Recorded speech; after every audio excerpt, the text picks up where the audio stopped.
আসসালামু আলাইকুম। আজকে আপনাদের সামনে নিয়ে আসলাম ইলিশ মাছের রেসিপি। ইলিশ মাছ সচরাচর আমরা সবাই রান্না করতে পারি, কিন্তু মাকে বললাম, মা আজকে ইলিশ মাছ রান্না করো। কিন্তু ইলিশ মাছের রান্নার রেসিপি তো সবাই মোটামুটি জানি, কিন্তু মনে হলো যে কিছু কথা আপনাদের সঙ্গে শেয়ার করার। মাছের রাজা ইলিশ, আর আমাদের দেশে জাতীয় মাছ ইলিশ। ইলিশ মাছ খুব সুস্বাদু। আসলে কি, যে মাছের কাঁটা বেশি সে মাছের স্বাদও কিন্তু বেশি। মানুষের জীবনটাও কিছুটা মাছের মতো।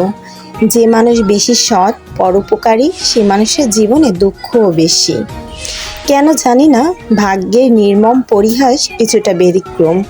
যাক, ভাগ্যের কথা বলতে বলতে মনে পড়ে গেল ছোটবেলার গল্পগুলো। ইলিশ মাছের ঘ্রাণে নাকি শাকচুন্নি আসতো। শাকচুন্নি দেখার শখ জাগলো। মাকে বললাম, ইলিশ রাস্তে কই? রান্না শুরু থেকে শেষ অবধি শাকচুন্নি তো দূরের কথা, মাছের ঘ্রাণ নাকি বাড়ির পাশের কোনো লোকই পায় না। আসলে আগের দিন আর এখন খুব ব্যতিক্রম। যেমন আগের মানুষগুলো ভালো ছিল, তাদের কূটনৈতিক দিকগুলো তারা জানতো না মানুষের কথা, এর কথা ওর কাছে কিভাবে লাগাবে, এর কথা এর কাছে কিভাবে বলবে, এগুলো তারা জানতো না। তারা ছিল সৎ, তারা ছিল পরোপকারী, এর জন্য সব কিছুই ছিল ভালো। কিন্তু ভেজালের দুনিয়ায় এখন মানুষও ভেজাল হয়ে গেছে। সর্বশেষ বুঝতে পারলাম এটাই, যে ভুতুরে ভূতরা সব চলে গেছে গল্প উপন্যাসে, কিন্তু বর্তমান সমাজে কিছু কুটনি বুড়ি রয়ে গেছে। তারাই হয়তো সেই ভূতের রূপে গল্প উপন্যাস থেকে বাইরে বের হয়েছে মানুষের রূপ ধরে। আসলে বলার আর কিছুই নেই। হয়তো ছোট ছোট মনের আবেগগুলো, কথাগুলো আপনাদের সঙ্গে শেয়ার করতে পারলে খুব ভালো লাগে।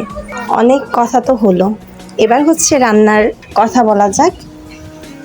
ইলিশ মাছগুলো সুন্দর করে ধুয়ে কেটে রেখেছিল। তারপর মা মশলা দিয়ে দিল, মানে প্রথমে তেল দিয়ে দিল, তারপর পেঁয়াজ কুচি, পেঁয়াজ বাটা দিয়ে সুন্দর করে নাড়াচাড়া করে হলুদ, ঝালের গুঁড়া, মরিচের গুঁড়া, লবণ, ধনিয়ার গুঁড়া দিয়ে সুন্দর করে নেড়েচেড়ে যখন তেল উপরে ভেসে উঠল, তখন মা হালকা একটু পানি দিয়ে দিল। তারপর আবার সুন্দরভাবে কষিয়ে নিচ্ছে। কষাতে কষাতে একেবারেই যখন লাল হয়ে উঠবে, উপরের তেলগুলো ভেসে উঠবে, তখন মা ইলিশ মাছ দিয়ে দেবে।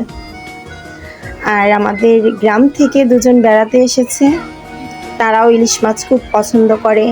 আমার বোন, আমার বোনের মেয়েরা, আমার মেয়ে, সবাই আমরা ইলিশ মাছ খেতে পছন্দ করি। কে কি ইলিশ মাছ খেতে পছন্দ করেন তা কিন্তু অবশ্যই কমেন্ট করবেন। কারণ আমি মনে করি যে আমার ইলিশ মাছ পছন্দ, 90% মানুষের ইলিশ মাছ পছন্দ। যাই হোক, কথা বলতে বলতে এখন মা ঝোলের পানি দিয়ে দিল।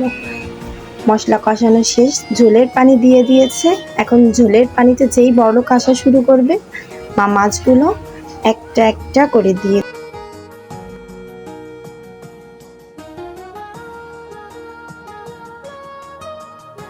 মিডিয়াম আঁচে আছে। কিছুক্ষণের ভিতরেই বলক চলে এসেছে। এবার মা এক একটা করে মাছ দিয়ে দেবে। সুন্দর করে সাজিয়ে এক একটা করে মাছ দিয়ে দেবে।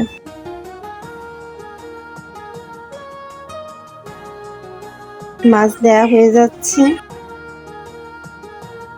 আসলে মা আমাদের জন্য সারাদিন রান্না বান্না করে, খাটাখাটনি করে, কাজবাজ করে, কিন্তু দিন শেষে একটু 19-20 হয়ে গেলে মায়ের উপরে কত বকাবকি, তুমি এইটা করলা কেন, ওইটা করলা কেন, কত কথা আমরা বলি।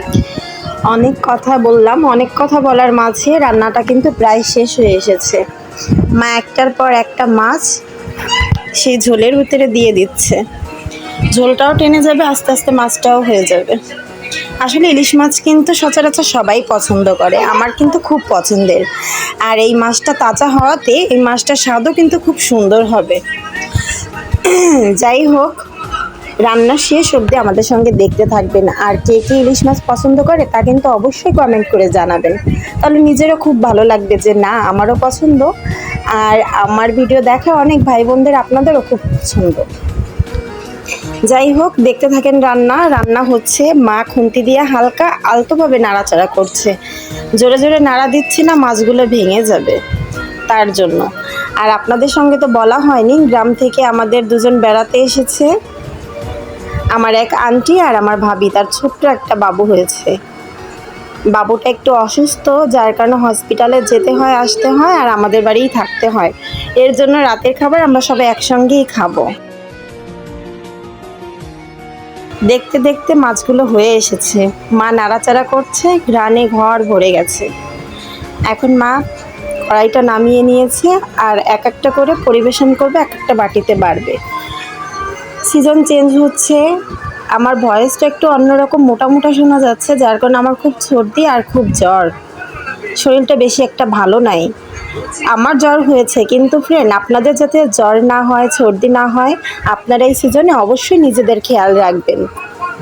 সবাই ভালো থাকলে নিজেরও ভালো লাগে, আর নিজের ভালো থাকা তো নিজের শরীরের উপরেই ডিপেন্ড করে, আর শরীর ভালো থাকলে মনও ভালো থাকে। যাই হোক, আপনাদের সঙ্গে যদি ভিডিও শেয়ার করতে পারি, কথা বলতে পারি, আমার শরীর মন দুটোই ভালো থাকে। আর কে কে ইলিশ মাছ বাটিতে উঠাচ্ছে আপনাদের জন্য, খেতে চাইলে অবশ্যই লাইক আর কমেন্ট করুন। বাই বাই, আল্লাহ হাফেজ।